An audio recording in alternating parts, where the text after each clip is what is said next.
So this is my wife, Jeri, and we've been married for 23 years.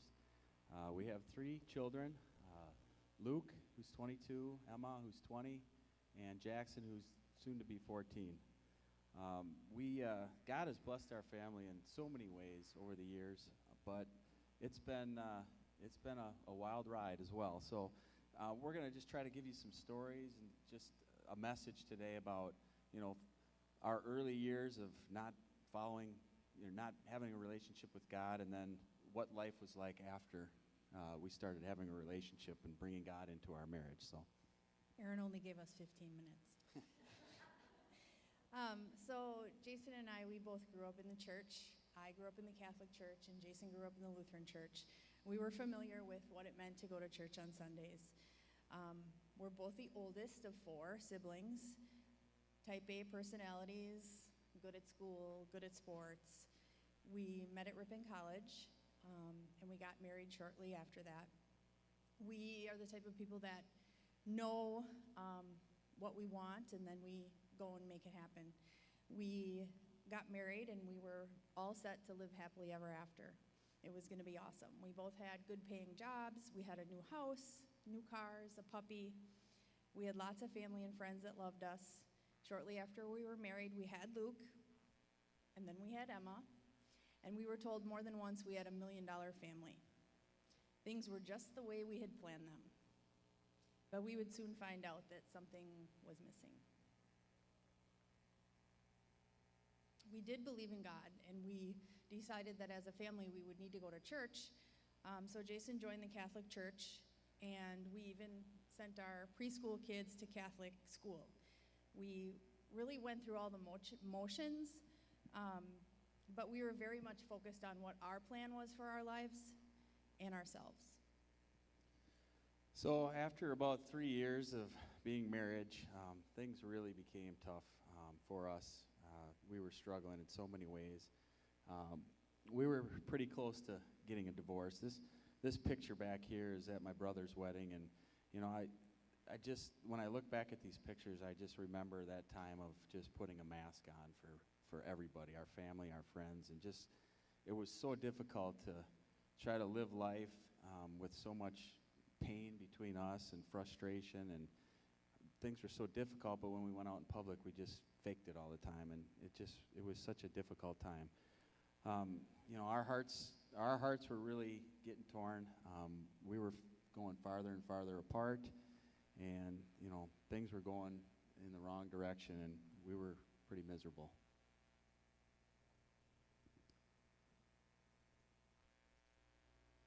I hated my job, and Jason was trying to stay home and watching two kids. I don't think he was very happy about that either. And then on the weekends, he would go hunting and fishing all the time. And I couldn't figure out how to get him to spend more time with me. I couldn't figure out how to get him what I wanted him to do. And I felt like my heart was breaking. We were very frustrated with one another all the time. I nagged him, we fought, we were mean. And like Jason said, even though we looked good in that picture, we were pretty miserable. Soon found myself looking to other things to try to make myself feel better. I was caught up in a lot of sin, and I'll never forget the day I was driving on a winter snowy road, and I didn't know what to do next. I felt like I was drowning. My life was spinning out of control. We had a discussion about separating, and I pulled over on the side of the road, and I literally put my head on the steering wheel. And I didn't know it at the time, but that was the day I became a Christian. I just called out to God to help me. Literally prayed, God, I have screwed up my life, and I don't know what to do next. I was just empty and very needy, and I didn't even want to make another decision. I just was just so tired and scared, and I somehow felt God put his arms around me. I drove back to my office at the time, and I remember thinking, just just just see what God says. And when I got back to my office, the phone rang, and it was Jason, and he said, okay, we have to try one more thing. I think we should try going to a Christian marriage retreat, and then if that doesn't work, I will move out and we will get divorced and we'll be done. And I said, okay, I think this is God answering my prayer. I Googled Christian marriage retreat, and what do you know? I think that was a Thursday, and like the next day there was one. I called my mom, she took the kids, and we found ourselves driving down to Milwaukee. Yeah, that drive to the marriage retreat on that Friday afternoon was a cold drive. The only thing that was said in the car on the way there was, I looked over at her, and I can remember it like it was yesterday, and I said, I think we're going to need to pull a rabbit out of a hat to make this work.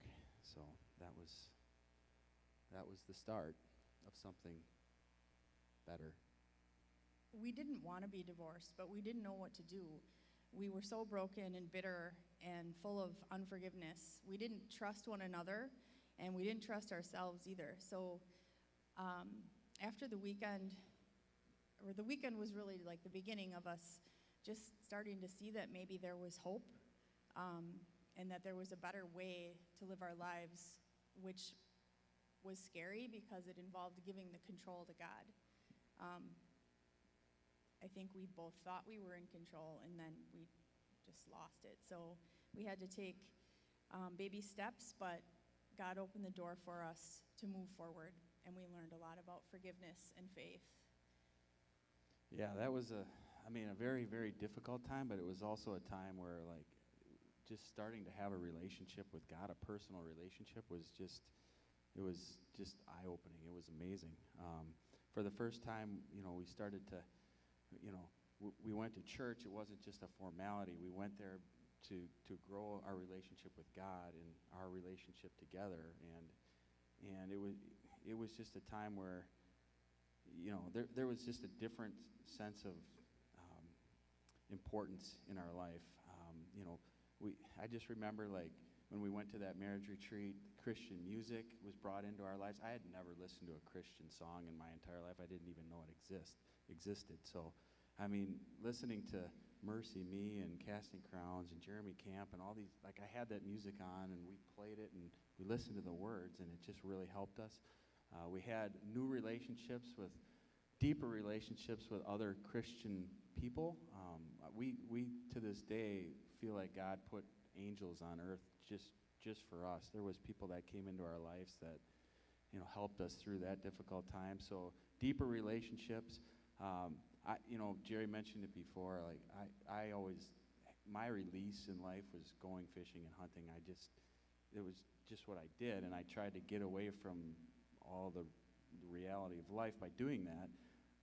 But God gave me a new gift, and that was Fishers of Men, which was a Christian-based fishing organization. I got involved in that, and we just had new things in our life that just gave us all kinds of hope.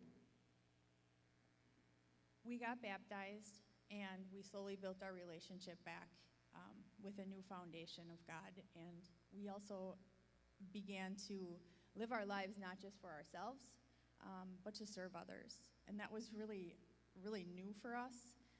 But we finally felt like there was a purpose, and that there was a purpose for our pain.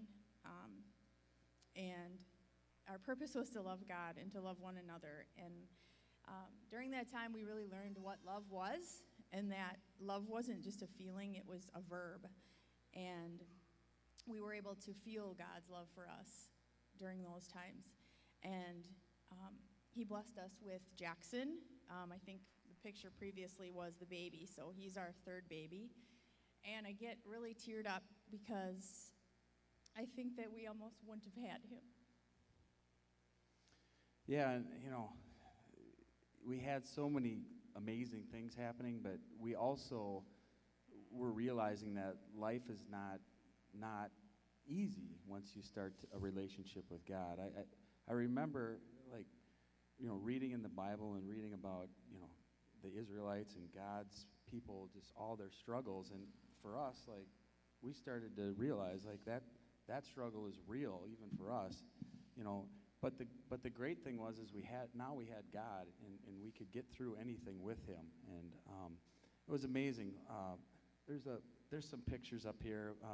One of the things that we were really involved in back around that time was youth sports, which were pulling us away from, you know, church on Sundays and all that stuff. And there was just a struggle between what the world was telling us we should do and what we thought we should do with God. And our son wanted to play Division I college basketball at an early age, and we made a decision that people thought we were crazy. The world said, "What are you doing?" We pulled our son out of basketball for a year, and we said, let's try something. We prayed about it, and we said, let's try something different. And we went, and he started fishing, and he won a state championship, and then he won a world championship down in Shreveport, Louisiana, which was just an exclamation point from God. Like, we had no idea that was going to happen, and God just blessed Luke and our family, and it was just an amazing time. So, we just trusted in Him, and He blessed us that way. We learned about God's faithfulness when you do trust Him and make decisions that sort of go away from what the world tells you that you should do. And it's a battle. The world tells you should hang on to hurts and you should stay bitter, and so that's a daily battle for us. But after that, Luke was still good at basketball, and a couple years later, we were struggling again with the situation, and we also had all these plans that we had made long before when we were still trying to run our own lives, and so those plans included building a house, and we just didn't know what to do. We were struggling. We're trying to follow God, but we just don't know what the right decision is. And so we would pray about it a lot. And we were soon faced with a decision that involved moving. And I remember distinctly that we had prayed as a family about what to do. And the phone rang, and it was someone offering me a new job. And throughout the whole struggle, me leaving my job was never discussed. It wasn't an option. I loved my job. I didn't want to leave my job. But yet this had been placed before us, and it was kind of like, maybe I'm supposed to leave my job. Like, God does answer our prayers, and we have to be open because it's not usually how we think He's going to answer them. So we did move to Fond du Lac, and here we are. And there's a lot more we could say about that. But shortly after we moved, there's our son with his trophy, and then this happened. As a mom, you never want to get the call at night that says, Luke, we've flighted Luke to Theta. Instantly, though, this time, I did hit my knees. Yeah, that night is just forever burned in my memory. I mean, just seeing Jeri fall to her knees and me just looking to the sky, going, God, this is not what we had planned. And I mean, driving to the hospital, not knowing if our son was dead or alive, was one of the hardest things that we've ever encountered in our lives. And it was a miracle. When we got there, he was alive, and he was going to hopefully make a recovery. And we had some people from our church. Our pastor was there, and just that prayer that night, I really felt God's. He was there with us. I felt His presence, and it wasn't the only time I felt God's presence, but He was there, and He was with us and with Luke. After you decide to trust God in your life, things, like we said, aren't easy, but there's definitely a difference because there's a security in knowing who's in charge, and there's a peace in that, that He knows more, and His ways are bigger and eternal. So even though that was probably the scariest moment, being faced with losing a child, we still had a peace of knowing who is in control. And it was also very freeing for us that we don't have to live our lives knowing what to do all the time. Instead, we trust God. Mhm. Yeah, our journey's not over. 23 years, lots of ups and downs. But now living with God and being in a relationship and our family and bringing God into everything just makes it so much easier for those difficult, dark times. So we're so thankful for that, and I guess that's how we'll close. Thanks for listening. Thank you.